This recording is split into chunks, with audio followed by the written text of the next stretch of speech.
Hello friends, आज के इस वीडियो में आप सभी का स्वागत है। आज हम पढ़ने वाले हैं क्लास 10th मैथ का 5वां चैप्टर, जिसमें हम समांतर श्रेणियां पढ़ रहे थे। समांतर श्रेणी पढ़ रहे थे, जिसको इंग्लिश में कहते हैं अर्थमेटिक प्रोग्रेशन। उसको हम देख रहे थे। उदाहरण की बात करेंगे। आज हम उदाहरण, ये 9वां है, हमको 9वां उदाहरण करना था। इसको हम पहले लिख लिए हैं क्योंकि ये सब लिखने में टाइम लगता है। ठीक है, आज का टॉपिक की बात करते हैं। 9वां तो वैकल्पिक हल है। ठीक है, आज का टॉपिक जो है वो वैकल्पिक हल है। वैकल्प ठीक है, क्या है? वैकल्पिक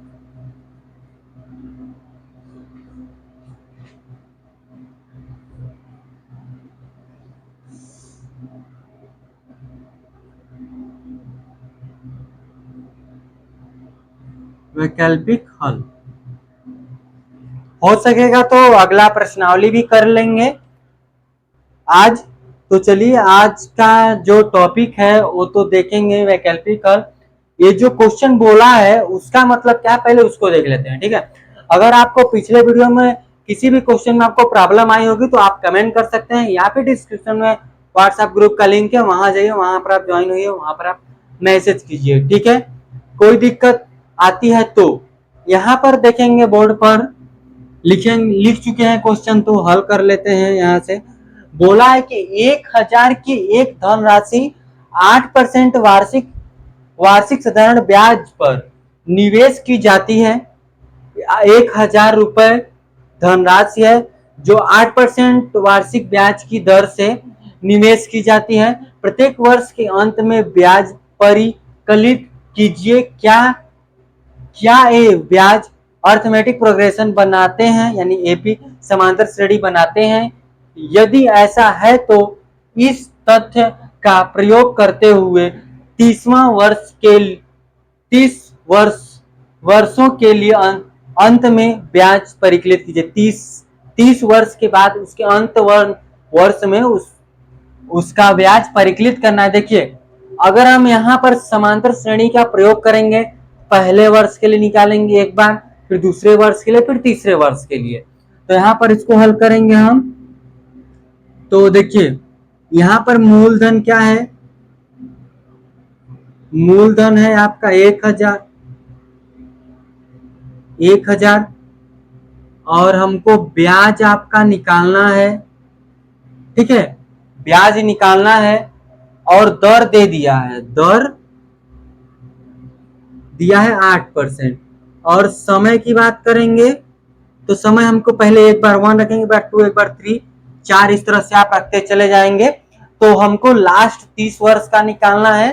तो लास्ट 30 वर्ष का मतलब यहाँ पर आपको दे दिया है एन का मान। क्या दे दिया है? एन का मान दे दिया है। बोला है लास्ट 30वां वर्ष के लिए निकालने के लिए, तो हमको एन का मान नहीं दिया है। यहाँ पर एन का मान यहाँ से आपको दे दिया है। ठीक है, एन का मान नहीं दिया, 30वां वर्ष के लिए निकालना है तो एन का मान नहीं है, ये एन का मान है। ठीक है, ये एन का मान है 30। ठीक है, पहले तो हम पहले वर्ष के लिए निकालते हैं। पहले वर्ष के लिए ब्याज, पहले वर्ष के लिए ब्याज निकालेंगे तो पहले क्या होता है? मूलधन गुणे दर गुणे समय की बात करेंगे बटे 100। पहले वर्ष के लिए निकालना है समय की। देखिए, यहाँ पर 1000 गुणे दर है 8%, समय है 1 वर्ष। ठीक है, 100 से भाग, 2 जीरो से 2 जीरो कैंसिल हो जाएगा, 8 का गुणा 10 में करेंगे तो 80 आएगा। क्या जाएगा? 80 आ जाएगा। उसी तरह से हम दूसरे साल के लिए निकालेंगे। इसी जगह पर मान लीजिए हम 2 रख लेते हैं। जब यहाँ पर देखिए, पहले साल के लिए हो गया, दूसरे साल के लिए जब निकालेंगे, यहाँ पर लिखेंगे दूसरे साल के लिए, दूसरे वर्ष के लिए या फिर साल के लिए, बात एक ही है। तो दूसरे वर्ष के लिए निकालेंगे तो यहाँ पर अगर 2 रख लेते हैं तो यहाँ पर 80 हुआ, 80 का गुणा 2 में करेंगे तो 8 दूनी 16, 160 आ जाएगा। उसी तरह तीसरे वर्ष के लिए निकालेंगे। यहाँ से आपका तीसरे वर्ष के लिए निकालते हैं तो यहाँ देखिए, यहाँ आप 3 रख लीजिए। तीसरे वर्ष के लिए निकालेंगे तो यहाँ देखिए 8 का गुणा 10 में किया तो 80 आया। 80 का गुणा जब 3 में करेंगे 8 तरीके 24, तो क्या आ जाएगा 240 आ जाएगा। ठीक है, ये पहले वर्ष के लिए था तो पहले वर्ष को ही बस लिखते हैं। उसके बाद यह कैसे निकाले हैं पता चलेगा कैसे हम निकाल लिए। पहले एक बार पहले वर्ष के लिए, फिर दूसरे वर्ष के लिए, फिर तीसरे वर्ष के लिए रखते जाइए, आ जाएगा। 3 ही निकालते हैं, चौथे वर्ष के लिए भी निकालेंगे तो यहाँ पर 4 रख सकते हैं। 8 8 चौके 32, यानी कि कितना आ जाएगा, चौथे वर्ष की बात करते हैं तो ये आ जाएगा 320। ठीक है, 320 की बात उतना नहीं जाते हैं तो देखिए क्रम वाइज की बात करेंगे तो यहाँ पर 80 आया, 160 आया और 240 है। इस तरह से आपका चलता जाएगा। हमको कौन सा निकालना है, 30 वर्ष के अंत की ब्याज निकालनी है। तो यहाँ से देखिए ए का मान यहाँ से 80 आ गया। डी का मान निकालने के लिए हमको सूत्र पता होना चाहिए, क्योंकि सूत्र बेसिक जरूरी है। सूत्र आपको पता होना चाहिए। सूत्र हम पिछले वीडियो में लिखवाए हैं, तो वहां पर जाइए, वहां पर देख लीजिए सूत्र क्या है। देखिए डी का मान निकालने के लिए A2 माइनस A1 करते हैं। A2 क्या है, वो 160 और ये 80 है, घटाएंगे तो क्या बचेगा, 80 बचेगा। डी का मान क्या है, 80 आएगा। अगर 240 में से 160 घटाएंगे तब पर भी 80 ही आएगा। ठीक है, ये तो हुआ डी का मान। अब यहां से देखिए फॉर्मूला लगाते हैं। ये हम लिख लिए हैं तो इसको हम इरेज कर लेते हैं। ठीक है, इसको इरेज कर लेते हैं क्योंकि ये हो गया है, ये हो गया है क्योंकि ये तो निकाल लिए पहले दूसरे तीसरे वर्ष के लिए। तो यहाँ से ए का मान और डी का मान निकल गया। तो यहाँ पर फॉर्मूला क्या रखेंगे, A N equal to A plus N minus multiply D. A N की बात करेंगे, ए तीसवां वर्ष के अंत की ब्याज परिकलित करनी है। तो यहाँ पर ए का मान क्या है, ए का मान 80 है। ए का मान यहाँ पर 80 रख लेते हैं, 80 प्लस यन का मान यहाँ पर 30 है, सॉरी 30 है, माइनस 1 मल्टीप्लाई करेंगे डी। डी का मान क्या है, 80 है। यहां से डी का मान क्या है, 80 है। क्या करते हैं कि इसको जब इसको घटा लेते हैं, इसको घटाएंगे तो 29 मल्टीप्लाई 80 आएगा, यह 80। ठीक है, तो ए 13 तीसरा वर्ष के लिए क्या निकलेगा, इसका मल्टीप्लाई इसमें करते हैं। देखिए 8 9 2 हो जाएगा, 7 8 8 दूनी 16, 16 में अगर हम 7 जोड़ते हैं तो 23 आएगा। ठीक है, और एक 0, ए और ए 80। ठीक है, अब क्या करते हैं, 80 को 2320 में जोड़ लेते हैं। 80 को 2320 में यहाँ पर हम जोड़ लेंगे। देखिए क्या कितना जाएगा, यह इतना होगा, ए आपका 0 होगा, यहाँ पर 4 हो जाएगा, ये इतना हो जाएगा 2430। वर्ष के अंत में जब ब्याज परिकलित करेंगे तो कितना आ जाएगा, 2400। ठीक है, यही इसका ब्याज निकल कर आएगा 30 वर्ष के अंत में। लास्ट में लिखिएगा कि 30 वर्षों के अंत में ब्याज कितना परिकलित हुआ, 2400। ठीक है, ये तो हुआ 9वां उदाहरण। आगे चलते हैं 10वां उदाहरण की तरफ। वह क्या बोला है उसको देख लेते हैं। ठीक है, आप इसका स्क्रीनशॉट लीजिए, फिर हम आगे बढ़ते हैं 10वां उदाहरण।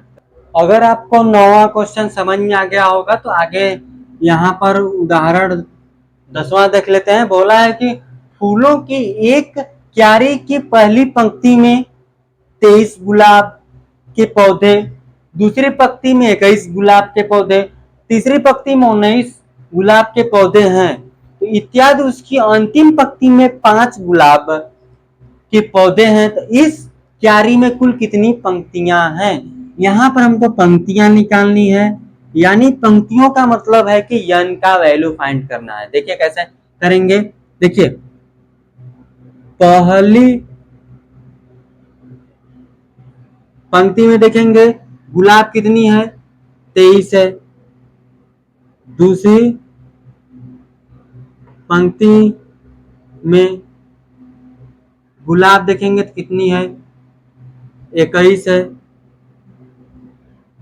तीसरी में देखेंगे तो कितनी है, 19 है। और अंतिम पंक्ति में बात करेंगे, अंतिम पंक्ति की, तो अगर इसको क्रम वाइज लिखते हैं 23, 21 और 19 डॉट डॉट डॉट लास्ट में 5 है। इस तरह से समांतर श्रेणी बना। इस तरह से जब समांतर श्रेणी बना तो यहां से ये जो लास्ट का 5 है वो ए एन का मान है, और ए का मान तो पता ही है कि पहला नंबर होता है। डी का मान निकालने के लिए हम क्या करते हैं, यहाँ से A2 माइनस A1 करते हैं, तो 21 माइनस 23 करेंगे यहाँ से। ध्यान दीजिएगा, 21 माइनस 23 यहाँ से घटाएंगे तो माइनस का 2 बचेगा। ठीक है, क्या बचेगा, माइनस का 2। जब यहां से डी का मान माइनस का 2 आ जाएगा, अब देखिए हमको फॉर्मूला एक ही निकालनी है।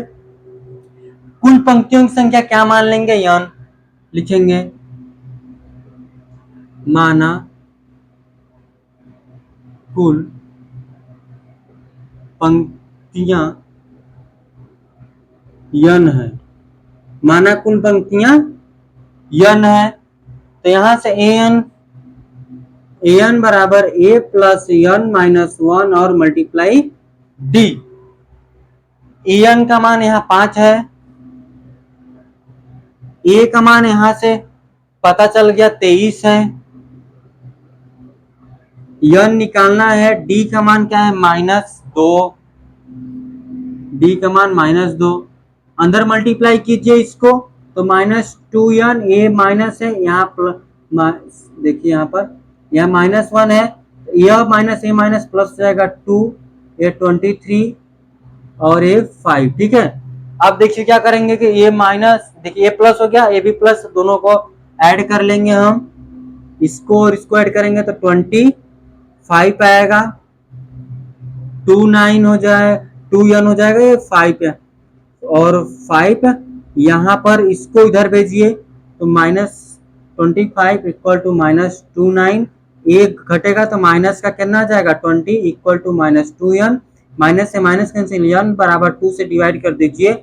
इसको जब 2 से डिवाइड करेंगे तो क्या आ जाएगा, 10 आ जाएगा। तो बात करेंगे जो अंतिम पंक्ति में 5 गुलाब हैं, तो इस क्यारी में कुल कितनी पंक्तियां हैं, तो 10 पंक्तियां हैं। लास्ट में लिखेंगे कि इस क्यारी में कुल कितनी पंक्तियां हैं, 10 पंक्तियां। ये आप खुद से लिखिएगा कि कुल क्यारियों में कुल पंक्तियों की संख्या 10 है। ठीक है, क्योंकि हम माना कुल पंक्तियों की संख्या n माने हैं, तो n का वैल्यू फाइंड हो गया। अब हम चलेंगे, देखिए प्रश्नावली 5.2 की तरफ। ठीक है, क्योंकि 5. आपका 1 हो चुका है, तो 5.2 की तरफ चलते हैं। पहला क्वेश्चन करेंगे यहां से, तो आप इसका स्क्रीनशॉट लीजिए, फिर हम आगे बढ़ते हैं। इसको इरेज कर लेते हैं पूरा, आपको समझ में आ गया होगा, क्योंकि सवालें देखिए थोड़ा सा बस दिमाग लगाना है, ज्यादा टफ सवालें हैं नहीं कि मतलब ज्यादा बहुत बड़ा जा रहा है, 2-3 पेज तक चला जा रहा है, तो ऐसा कुछ नहीं है इसमें। देखिए प्रश्नावली देख लेते हैं यहां से, प्रश्नावली 5.2। ठीक है, प्रश्नावली 5.2 में क्या दिया है कि निम्न लिखित सारणी, एक सारणी दी है, बुक में देखेंगे तो एक सारणी दी है। ठीक है, पहले हम सारणी को ही बना लेते हैं। देखिए यहां से ए,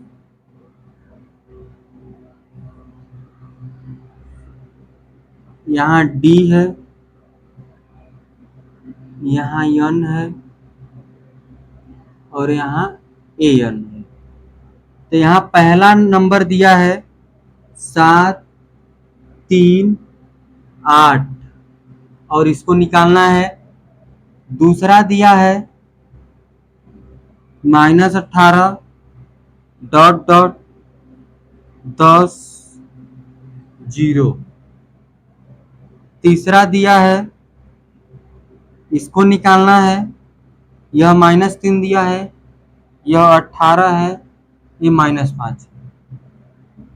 और चौथा दिया है -18.9 है, 2.5 है, इसको निकालना है, और ये है 3.6, ये क्या है 3.6 है। और यहाँ से देखिए एक और दिया है 5वां नंबर, 5वां है आपका 3.50, और फिर उसके बाद ये क्या है 105 है, इसमें तो यही दिख रहा है 105, और हमको इसको निकालना है यहाँ से, ठीक है। यह वाला खाली है, ए एन का मान यहाँ से निकालना है। देखिए हम क्वेश्चन पहले लिख लेते हैं। क्वेश्चन पहला कि निम्नलिखित सारणी निम्नलिखित सारणी में रिक्त स्थानों को भरिए। निम्नलिखित सारणी में रिक्त स्थानों को भरिए। और देखिए जहां एपी का प्रथम पद ए है, सर्वांतर डी है, और यनवा पद ए एन है। यनवा पद ए एन है, इतना लिखा है, उतना आप समझ गए होंगे। तो देखिए पहला क्वेश्चन यहां से हम कर लेते हैं, ठीक है। देखिए हमको फॉर्मूला पता है A N equal to A plus N minus 1 multiply D है, ठीक है। यहां पर देखिए ए का मान दिया है, डी का मान दिया है, और एन का मान दिया है, तो ए एन का मान निकालना है। तो ए एन बराबर ए का मान क्या है 7 है, तो यहाँ पर 7 रखेंगे, प्लस डी का मान 3 है, एन का मान आपका 8 है, -1, डी का मान क्या है 3 है, ठीक है। डी का मान क्या है 3 है, तो यहां से कर लेंगे 7 प्लस इसको घटाइए 7 आएगा, 7 का मल्टीप्लाई 3 में करेंगे तो 21 आएगा, 7 3 21, इसको कर लेंगे जोड़ लेंगे तो 28 आ जाएगा। तो ए एन का मान क्या आ जाएगा 28। पहला में भरेंगे क्या हम 28, ठीक है। उसी तरह से इसको डी का मान निकाल लेते हैं। यहाँ देखिए ये 18 है, हाँ यह 18 आपका दिया है, यह 18 है। तो यहाँ से ए का मान दिया है, एन का मान दिया है, और ए एन का मान दिया है। तो यहाँ पर देखिएगा इसी में रख लेते हैं, इसको इरेज कर लेते हैं। 28 आ गया। तो देखिए ए एन 0 है, दूसरे में एन का मान 10 दिया है, और ए का मान -18 है। ए का मान -18 है, यन क्या है आपका यन है 10 इतना, और डी का मान निकालना है। देखिए यहां से क्या करेंगे प्लस, इसको घटाएंगे 9 बचेगा, तो 9D और -18 ये हो जाएगा 0। देखिए अब यहां से हम क्या करेंगे कि 18 को इधर भेजेंगे, 18 जब इधर आएगा तो ये प्लस का हो जाएगा 18 बराबर 9D, इसको काट दीजिए, डी का मान क्या जाएगा 2 आ जाएगा। डी का मान क्या जाएगा यहां से 2 आ जाएगा, ठीक है। डी का मान 2 आया। तो उसी तरह से यहाँ ए का मान भी निकाल सकते हैं। ए का मान निकालने के लिए देखिए यहां से क्या करेंगे कि डी का मान दिया है, एन का मान दिया है, और एन सॉरी यहाँ ए का मान निकालना है, तो यहाँ पर डी का मान दिया है, एन का मान दिया है, और एन का मान दिया है। तो एन का मान -5 है, और एन है आपका देखिए 18 माइनस इतना, और डी का मान यहाँ दिया है -3, और ए हमको निकालना है, ठीक है। तो देखिए इसको घटाते हैं 19 आएगा, सॉरी 17 आएगा, मल्टीप्लाई 3 करेंगे, 3 का गुणा करते हैं, 3 7 21 का 1, 3 2 5, वो भी माइनस का, ठीक है। और ए बराबर इतना, ठीक है।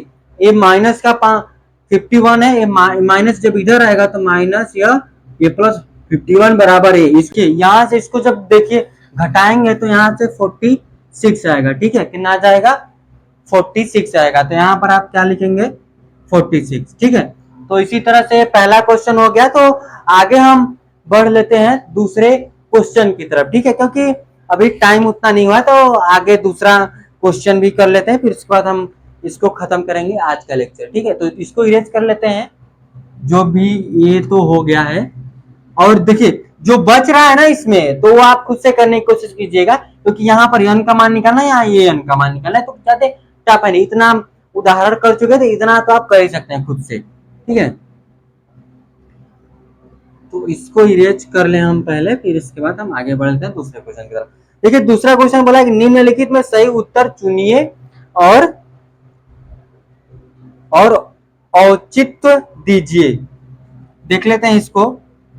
दूसरा है, दूसरा का पहला क्या दिया है कि अर्थमेटिक प्रोग्रेशन है, यहां पर दिया है कि 10, 7 और 4 का 30वां पद है। इसका 30वां पद हमको बताना है। ठीक है, 30वां पद हमको बताना है। देखिए कैसे बताएंगे, विकल्प दिया है, 4 ठो विकल्प दिया है, आप किताब में देखिएगा। तो हम डायरेक्ट सॉल्व करते हैं, फिर उसके बाद विकल्प पे टिक मार लीजिएगा आप खुद से। ठीक है, तो आंसर से मतलब है हमको। यहाँ देखिए ए का मान तो हमको 10 है, और डी का मान निकालने के लिए A2 माइनस A1 करेंगे, तो डी 7 माइनस 10 तो घटाएंगे तो -3 आएगा। अब देखिए यहां से सब में से घटाएंगे तो -3 ही आएगा। हमको 30वां पद निकालना है, यानी कि यन का। देखिए यन का मान हमको दे दिया है, यन का मान यहां से दिया है क्या 30। यहाँ ए एन बराबर ए प्लस एन माइनस इतना और मल्टीप्लाई डी, तो ए एन 13, ए का मान क्या है आपका 10 है, प्लस एन का मान 30 माइनस इतना, और यह क्या दिया है ये -3 दिया है। इसको घटाते हैं, 30 में से 1 घटाएंगे तो 21 बचेगा, 29 बचेगा। मल्टीप्लाई करेंगे -3 से, ये 10 है आपका। इसको मल्टीप्लाई करते हैं, देखिए 3 9 27 के साथ आपका कितना हासिल 2 हासिल, 3 दूनी 6, 6 2 8 हो जाएगा, वो भी माइनस का, ये 10 हो जाएगा। इसको घटाएंगे, देखिए 87 में से 10, तो यहाँ तो 7 बचेगा, यहाँ पर 7 हो जाएगा, वो भी माइनस का, तो माइनस का 77 आ जाएगा। ठीक है, 30वां पद क्या आएगा माइनस का 77। तो यह विकल्प है आपका सी। सी पे आप टिक मारिएगा, सी सही है। ठीक है, यहाँ पर सी सही है। देखिए अगर आपको पेपर में आता है तो आपको इतना करने की जरूरत नहीं है, अगर टिक मार्किंग का है तो आप सीधे, आपको पता है यही आंसर है तो इसी पर टिक मार दीजिए। ठीक है, क्योंकि वहां पर एग्जामिनर ये नहीं देखेगा कि आप इतना लगाए हैं, उसको अगर विकल्प में सिर्फ उसको आंसर से मतलब होता है, विकल्प की बात करते हैं। ठीक है, पूरा लगाने की बात छोड़िए, सिर्फ विकल्प की यहाँ बात करेंगे। ठीक है, आगे देख लेते हैं दूसरा क्वेश्चन, इसी का दूसरा है, इसको इरेज कर लेते हैं फिर दूसरा करते हैं। ठीक है, ये तो सी हो गया। अब दूसरा, पहले दूसरे का दूसरा करते हैं। देखिए दूसरे का दूसरा बोला है क्या कि जो ए पी है आपकी, वो है ये -3 है कि -1/2 है, फिर 2 का 11वां पद है। इसका देखेंगे 11वां पद की बात करेंगे, तो इसको भी सॉल्व करके फिर हम बता देते हैं कौन सही है। ठीक है, यहाँ से ए की बात करेंगे, ए पहला पद तो -3 है। डी की बात करेंगे तो दूसरा पद माइनस पहला पद, दूसरा पद क्या है 1/2, ये माइनस है, देखिए माइनस और माइनस प्लस हो जाएगा। ठीक है, तो यहाँ से 6 माइनस इतना और ये तो 5/2 आएगा, कितना आएगा 5/2 आएगा। अगर हम यहाँ से करते हैं 2, ये देखिए 2 करते हैं, फिर ये माइनस है, यहाँ पर माइनस प्लस हो जाएगा इतना, तो फिर इसको करेंगे तो 4 + 1 ये 2, ये भी 5/2 आएगा, क्योंकि घटाने पर सेम सेम आ रहा है, तो ये डी का मान एकदम सही है और ये समांतर श्रेणी है। ठीक है, तो यहाँ पर देखिए यन का यहाँ भी मान दिया है 11। ठीक है, यन का यहाँ भी मान दे दिया 11, तो ए यन बराबर A plus N minus 1 multiply D, A 11, A का मान है आपका -3 प्लस यन का मान 11 है, और डी का मान क्या है 5/2। डी का मान क्या है 5/2।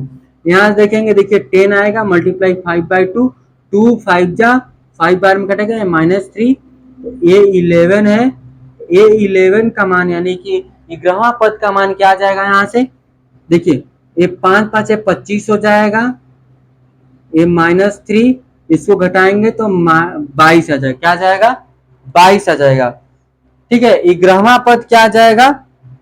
22 आ जाएगा। तो यहाँ पर विकल्प देखेंगे तो बी सही है, तो आप बी पर टिक मार दीजिए। ठीक है, इतना है। और तीसरा देखिए, तीसरा में हमको बोला है कि निम्नलिखित समांतर श्रेणी में रिक्त स्थान, रिक्त खानों के पद ज्ञात कीजिए। ठीक है, इसके हमको पद ज्ञात करने हैं, तो आप खुद से करने की इसको ट्राई कीजिएगा। नहीं समझ में आता है तो हम इसको नेक्स्ट वीडियो में करने की कोशिश करेंगे। ठीक है, और चौथा यहां से देखिए दिया है, यहां पर पूछा है पद 78 है, कौन सा पद 78 है? तो यह भी इसी तरह से है, मतलब यहाँ पर मान लीजिए कि इसका मान दे दिया है, हमको यन का मान निकालना है। ये चौथे की बात करेंगे। ठीक है, पांचवें में आपको समांतर श्रेणी में प्रत्येक श्रेणी के कितने पद हैं, कितने पद की बात करेंगे, वहां भी यन का मान पूछा है। पांचवा में भी यन का मान ही पूछा, तो आप पांचवा तक करने की ट्राई कीजिएगा। हम बता दिए कैसे करना है। नहीं समझ में आता है तो हम नेक्स्ट वीडियो में इन सभी को करने की कोशिश करेंगे। देखिए, तो आज के लिए बस इतना ही रखेंगे। अगर आपको वीडियो अच्छा लगा है तो आप कमेंट कर सकते हैं, या फिर क्वेश्चन नहीं समझ आता तो भी कमेंट कीजिए। तो आज के लिए बस इतना था। धन्यवाद।